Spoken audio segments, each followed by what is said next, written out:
नमस्कार, बहुत स्वागत है आप सभी का। मैं आपके साथ अस्मिता दुबे। एमपीसीजी के गांव की शुरुआत करेंगे इस वक्त की बड़ी खबर के साथ। छत्तीसगढ़ शराब घोटाले में बड़ा एक्शन लिया गया है। झारखंड कैडर के आईएएस विनय चौबे गिरफ्तार किए गए हैं। राज्य से एसीबी की टीम ने गिरफ्तार किया तो छत्तीसगढ़ एसीबी ने गिरफ्तार किया है। उत्पाद आयुक्त गजेंद्र सिंह भी गिरफ्तार किए गए। आबकारी घोटाला मामले से भी जुड़े हैं तार। इस वक्त की बड़ी खबर से आप सभी को रूबरू करा रहे हैं, जहां छत्तीसगढ़ शराब घोटाले में बड़ा एक्शन।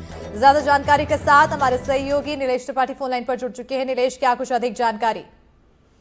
देखिए, छत्तीसगढ़ में जो शराब घोटाला लगभग 2000 करोड़ रुपए से अधिक का जिसका बताया जाता है, वो शराब घोटाले में जब ईडी की कार्रवाई हुई थी, केंद्रीय जांच एजेंसी की, तब भी ये बात सामने आई थी कि इसके तार बड़े पैमाने पर झारखंड से जुड़े हुए हैं। झारखंड में साल 2021-22 में जब नई शराब नीति बनाई गई थी, जिसे छत्तीसगढ़ की तर्ज पर बनाया गया था, तो कई सारे म्यूचुअल ऐसे लोग थे जो छत्तीसगढ़ की टीम एक गई थी झारखंड में, और वहां पर एक सिंडिकेट बनाने की कोशिश की गई थी कि ताकि दोनों राज्यों में शराब नीति, जैसा कि आरोप है केंद्रीय एजेंसी का भी इस पूरे मामले में, जब जांच हुई थी तो इसका एक आरोप लगाया गया था कि दोनों राज्यों के कुछ लोग मिलकर सिंडिकेट बनाए थे ताकि दोनों राज्यों में शराब घोटाले को एक जैसे नीति बनाकर अंजाम दिया जा सके। तो उस मामले में तब से ही विनय और जो उत्पाद आयुक्त हैं दोनों झारखंड के, जो उनके ऊपर शक था, और उसके बाद उनके ऊपर ईडी की टीम ने भी कार्रवाई की थी, उस जांच के दायरे में उनको लाया था। और उसके बाद जब छत्तीसगढ़ की एसीबी और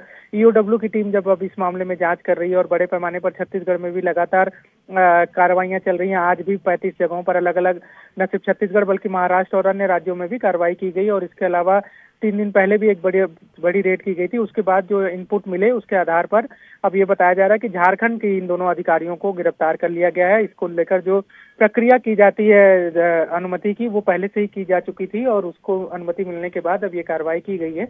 अब देखने वाली बात होगी कि इनसे जो इनपुट मिलेंगे उसके आधार पर और आगे क्या कार्रवाई की जाएगी।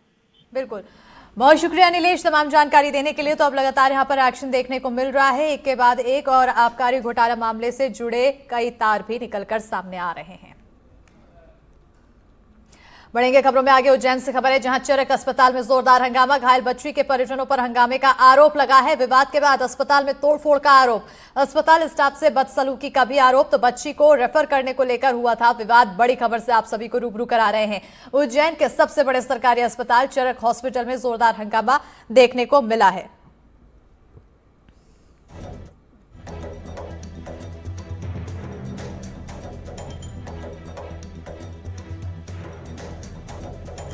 बड़ी खबर से आप सभी को रूबरू करा रहे हैं, जहां आपको बताते चले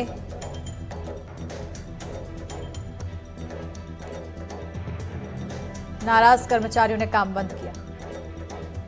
आईसीयू की कोई बच्ची यहाँ पर आई थी सीरियस कंडीशन में, रेफरल का कुछ प्रोसेस चल रहा था। इस बीच उसके साथ वालों ने यहाँ पर है तो दरवता की है और मारपीट की, तोड़फोड़ की है आईसीयू के स्टाफ के साथ, इमरजेंसी में जो नर्सिंग स्टाफ था उसके साथ, और उनको धमकियाँ दी गई और गंदी गंदी गालियाँ वगैरह दी और जान से मारने की धमकी दी। आज आप किस तरह का प्रदर्शन कर रहे हैं? आज ये है कि जिन्होंने भी ये हरकत की, अपराधियों ने, उनके विरुद्ध सख्त से सख्त कार्रवाई की जाए। आए दिन इस तरह की गतिविधियां होती हैं यहाँ पर, और शासकीय संपत्ति को नुकसान पहुंचाया गया है, और जो महिला नर्सिंग ऑफिसर थी उनके साथ भी गाली गलौज की गई। एफआईआर दर्ज कर ली गई है, इसमें भी जांच चल रही है, सीसी फुटेज निकाले जा रहे हैं, उनकी जानकारी ली जा रही है कि जो बालिका के साथ उसके परिजन आए थे उन्हें तोड़ाफोड़ी करी, कुछ हॉस्पिटल के जो स्टाफ है उनके साथ उन्होंने बदतमीजी भी करी, धक्का मुक्की करी।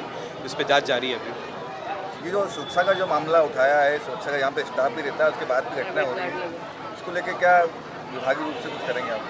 हाँ, इसमें पुलिस की तरफ से बल तो रहता ही रहता है, इनका खुद का प्राइवेट सिक्योरिटी गार्ड भी रहते हैं। उस बारे में बात हुई है ताकि ये भी अपने सिस्टम को सुधार करें। साथ साथ हमारा बल तो ऑलरेडी उपस्थित रहता ही है, तो वो तो समय में बरकरार रहेगा।